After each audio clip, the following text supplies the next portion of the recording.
Welcome students to this session on corporate planning and corporate tax planning of module 3.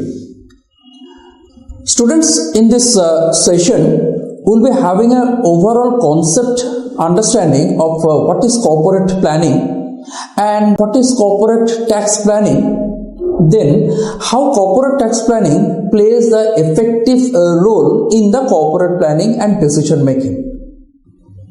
Now, to be very precise, any of the success story of a corporate, of a business, it totally depends upon the planning that is being made.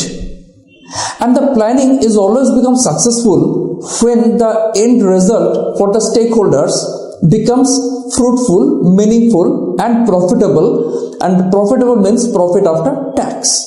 Definitely I am not speaking about something which is called as tax avoidance or tax non-payment or tax violence. Rather, I am speaking today in this subject is a tax planning or an effective tax planning, how an effective tax planning influences the decision on a business called as a business decision or the corporate planning decision. Before we go into the subject details of the tax planning, let's have an understanding about the corporate planning. Any of the business houses, any of the corporate houses which operates in our country or across the world, primarily having a few area of its segmentation or the activities. It starts with elaborated supply chain management. It has got a detailed division called as production or manufacturing. It has got a marketing segment which markets its product. It definitely have a finance wing which arranges finance, that is sourcing the finance and effective deployment of the finance so that the end result comes out in a beautiful and profitable manner. It is always manned, it is always backed by a human resources policy or HR policy or personnel policy as the case may be. And finally, without which a corporate cannot survive in this corporate world, in this most competitive world in the world, is called research and development, R&D. And the planning needs to take place to frame the strategies in respect of all these activities. And today in this particular session, we will be discussing on how this corporate planning and the strategy planning effectively have the influence of taxation called as corporate taxation in a decision making strategy. Friends, my students, let's have a very brief idea about the corporate planning. We already discussed that there has to be a manufacturing segment, a production segment in any corporate. That means how much will be my production target? How much will be my target for the new product, for the existing product? What will be the production chain? What is the lead time? How much it will require from the raw material to convert it into the production finished good? Everything is determined, everything is pre-understood and budgeted, and according to the time study and the motion study, the production planning actually takes place. And whenever we speak about a production policy or the production strategies, which product I will sell, which product I will not sell, which product I will not make a deferred sell issues, we will be looking for a supply chain management. That is, where from I will source the material, the raw material, because excise duty and the taxes becomes a very, very important role in the supply chain management. If I can source, my dear student, if I can source a raw material at a comparatively lower rate of tax or from some jurisdiction where the tax rate becomes almost nil, I can reduce my raw material cost. And tax also plays a very important role in the procurement segment, in the supply chain segment, because on the raw material, on the capital goods, as well as the services that I am procuring, I can take a credit of that taxes being paid at the input level. Earlier it was called SENVAT credit. After 2017 July, it is called as the GST credit. But yes, that is a very, very important area, and tax planning plays a very important role over there.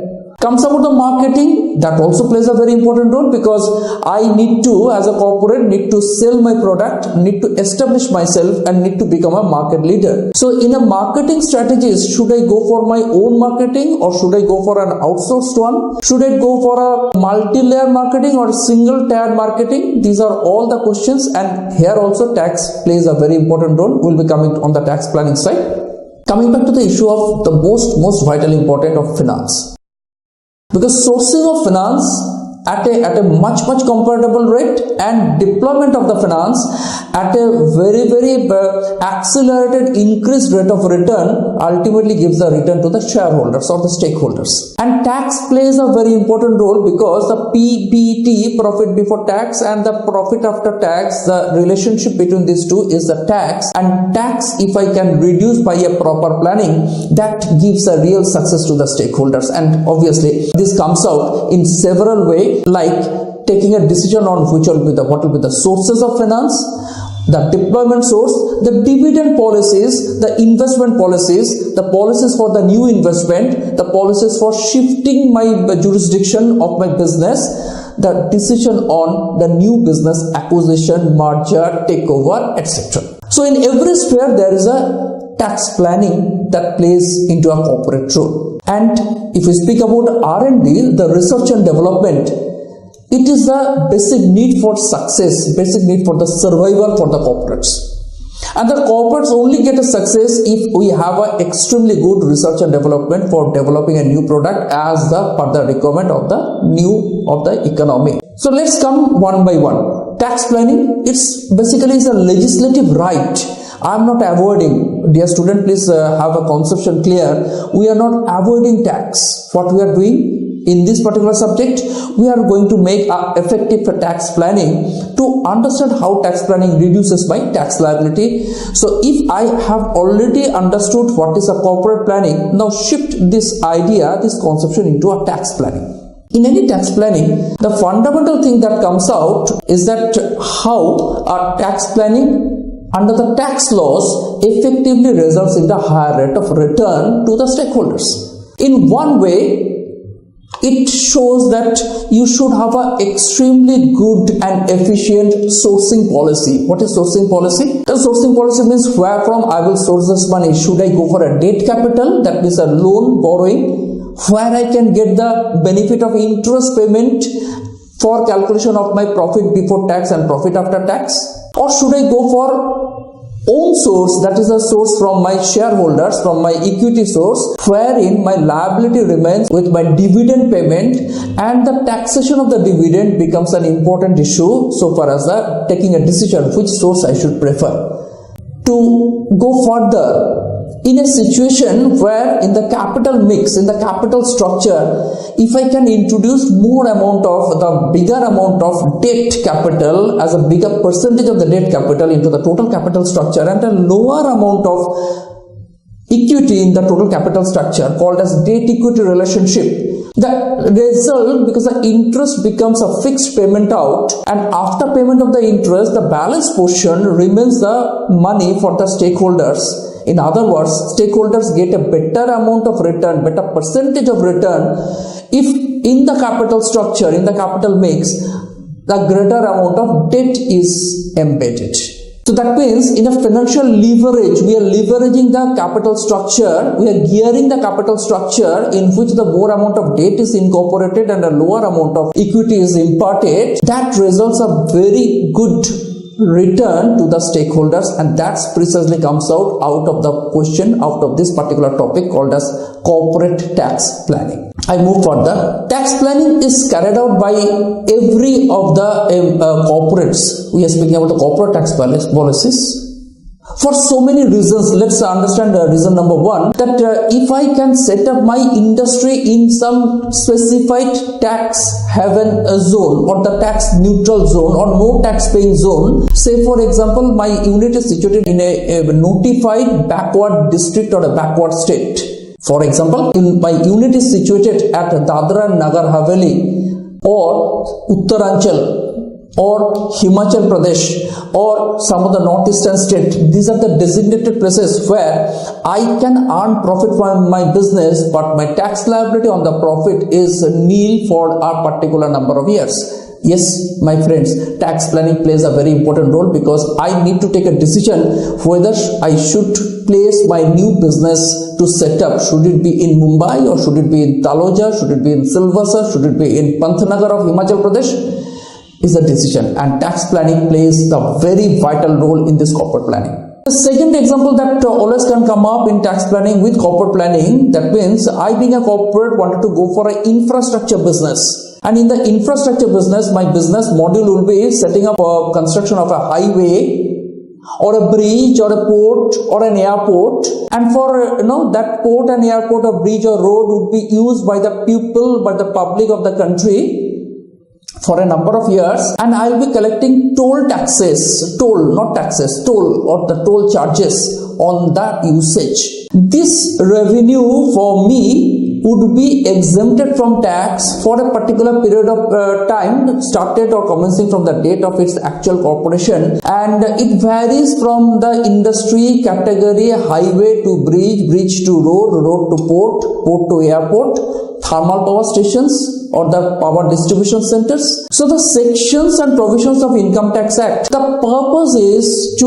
optimize the profitability from a particular business with an objective that if my PBT, profit before tax, remains at 100 rupees, operating profit 100 rupees, and if my tax I can bring it down to zero or near zero with a minimum alternative tax on that, then my profit after tax is maximizes. And this profit after tax becomes very, very vital for the stakeholders, because that has got a relationship in the equity market.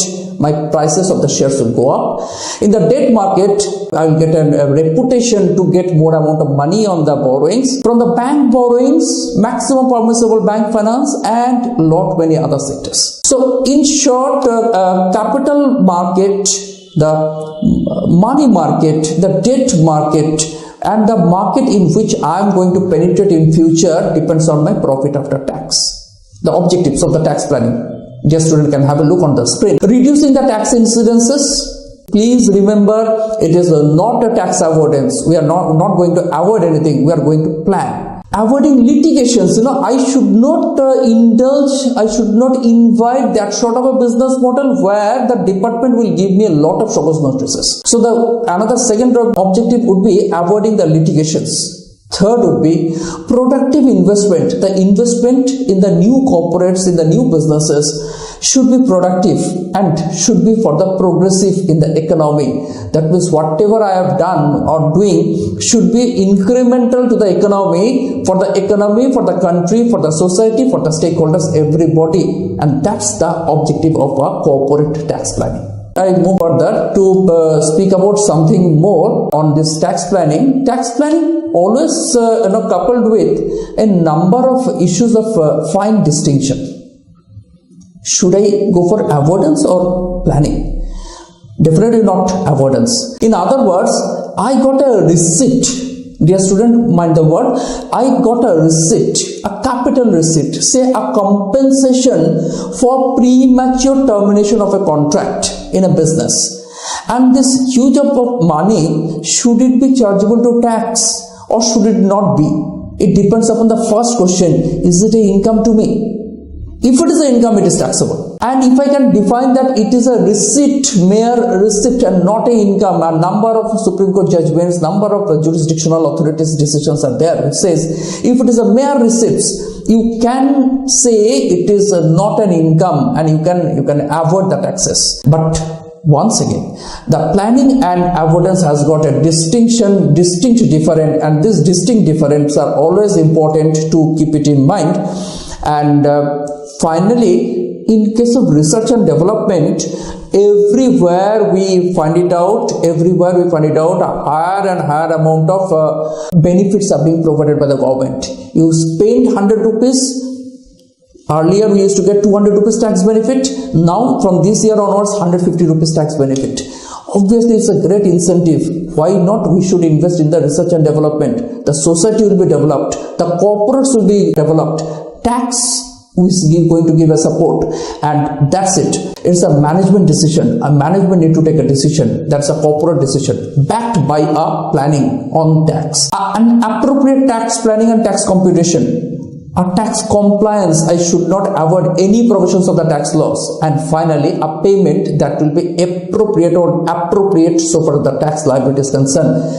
I should be very, very transparent in my tax planning, and that effective tax planning plays the most efficient role in a corporate planning for its survival, growth, retention, and progress in the future economy, in the future days. Students, we come to the conclusion of this episode on tax planning and corporate tax planning of Module 3.